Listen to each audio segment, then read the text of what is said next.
Hey, I'm Morgan from the very unofficial travel guides. I'm here at Disneyland Paris today to tell you about 5 things that are better in Paris than Florida. Disneyland Paris opened in 1992 and was originally called EuroDisney.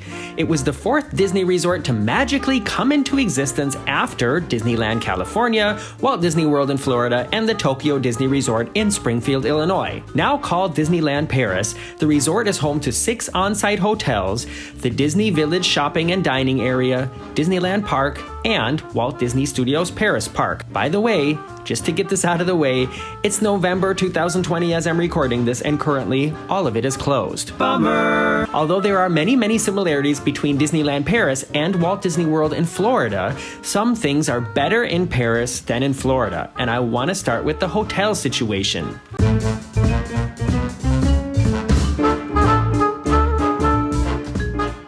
In addition to the 2 theme parks, Disneyland Paris has 6 on-site hotels. They are Hotel Cheyenne, Hotel Santa Fe, the Sequoia Lodge, the New York Art of Marvel Hotel, the enormous Newport Bay Club, and the very decadent Disneyland Hotel. Real talk, the average quality of theming, rooms, and service is a little bit lower than what you'll find in Florida. However, there is one huge advantage in Paris, and that is every single one of these hotels is walkable. If you're staying on property at Disneyland Paris, you can wake up, walk out your door, and depending on how fast you walk, you can be at the park entrance in less than 20 minutes. No crowded bus, no monorail, just keep on walking. There are walkable resorts in Florida as well, but most of the hotels in Walt Disney World will require you to take some sort of mechanical transportation to the parks, which can mean waiting for the bus, getting stuck in traffic, having to find a parking space, getting stuck on the Skyliner, standing in line for the monorail, etc.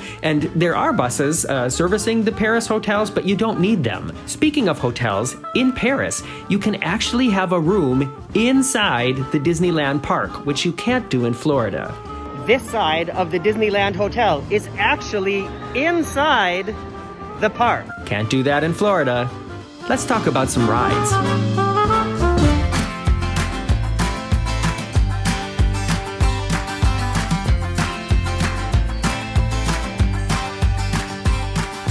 If you've been around here for a while, this is not going to surprise you. I am obsessed with Big Thunder Mountain anywhere, but the version in Paris is the crème de la crème of all 4 incarnations of this ride. The station of Big Thunder in Paris is directly on the banks of the rivers of the far west, but the majority of the ride is on an island, way over there. Give me a stiff one, barkeep. But Morgan, how do you get from the mainland to the island and back? Big Thunder Paris begins and ends with 2 very dark, very fast, and very deep tunnels that actually go underneath the river, giving the ride a fantastic turbo start and a really fast, somewhat surprising ending as you just keep dropping and dropping and dropping into the darkness.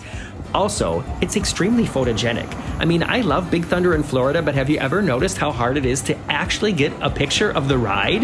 You have to either be in line for Big Thunder Mountain or have a zoom lens over in the line to Haunted Mansion to get a good picture of the ride in Florida. But in Paris, it's like a photographer's dream come true. Also, it's a lot easier for people who haven't ridden it yet to get a good look at it before they decide if they want to ride it or not. And that's totally different than in Florida.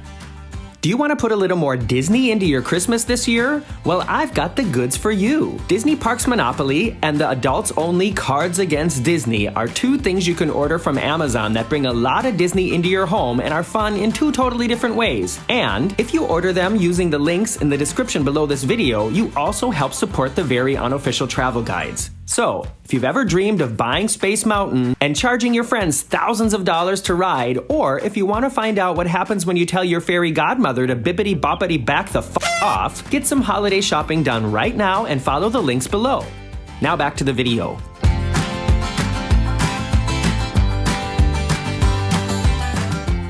Okay, wait, don't click away. I know, it might seem like the train ride around the park is not really anything worth starting a debate about. However, the Disneyland Paris Railroad actually has 2 indoor sections. The first one is behind the Phantom Manor and is similar to the one at Disneyland in California, including dramatic scenes of animals in the desert and a rainbow. And the second one is right inside Pirates of the Caribbean, which we'll be talking about in a second, and it offers teaser views of some of the final scenes of the ride if you know where to look. Now, I know that the railroad in Florida also goes through Splash Mountain and gives some great views of Big Thunder, but I still think the Paris version offers just a little bit more bang for your buck, and it's just so pretty. Now arriving from an unclear river mouth, passengers will stand by the door.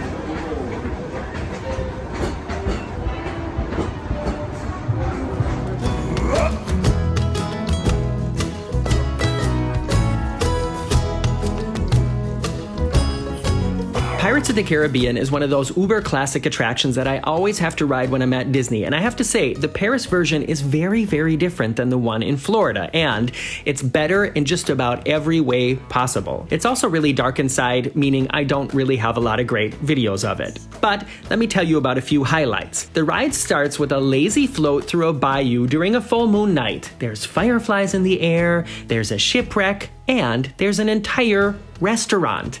Yeah, you can actually eat lunch or dinner inside the Pirates of the Caribbean ride and watch the boats go by. I'm making a whole video about that experience, so make sure to subscribe if you haven't yet. Then, unlike in Florida, in the Paris version, you actually ride the boats uphill in a very dramatic scene with water rushing down beside you, a huge chain being cranked by some unseen force, and rats' eyes glowing in the darkness. Then, there's an extra swashbuckling scene before a huge drop into the main part of the ride. The next few scenes are very similar to Florida with the pirate ship, the cannons, the mayor in the well, the former home of "We Wants the Redhead," and the burning city. And here's where it gets really unique again. You float into a dark tunnel full of gunpowder under the burning city, there's an explosion, and then another big drop. Yes, there's two drops. At the bottom of the drop, you careen into a creepy, mysterious, flooded cave where you encounter Captain Barbossa as well as Jack Sparrow and all his riches before the ride ends.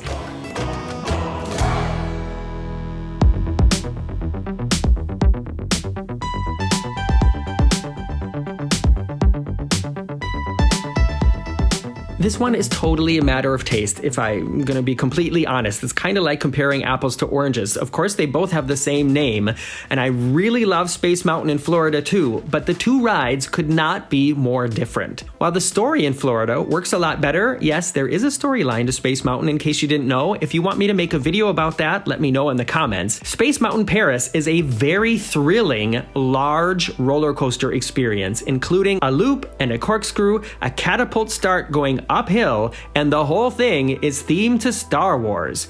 The music is even the John Williams music from the films that everybody knows and loves. So if you've ever dreamed of sitting in an X-Wing, making the jump to hyperspace, and then getting attacked by TIE fighters while flying back to Earth, you will love this really intense experience. Top that all off with new trains that have way more comfortable over-the-shoulder harnesses than the old trains, or Rock and Roller Coaster, and especially more comfortable than the horrible Indiana Jones coaster in Paris for that matter. And it's just a really amazing, and I'm gonna say it again, very intense, hardcore thrill ride. If you took all the theming away from Space Mountain in Florida, you'd be left with a pretty average roller coaster experience. But if you take the theming away in Paris, you still have a really great roller coaster. Fans of the OG version, which I am, will tell you that the story and everything was much better in the very beginning, but I love Star Wars and I just love what they've done with it now too.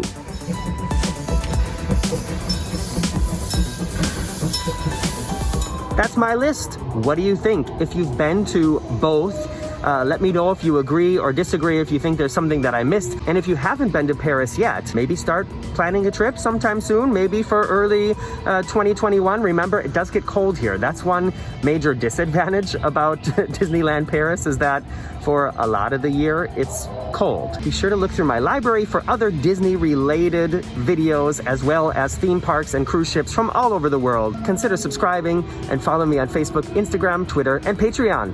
See you real soon. Thank you for your patience and cooperation. We wish you a magical day. And here we are. There you can see the very majestic Disneyland Hotel. Just on the other side of that is the entrance to the Disneyland Park here in Paris.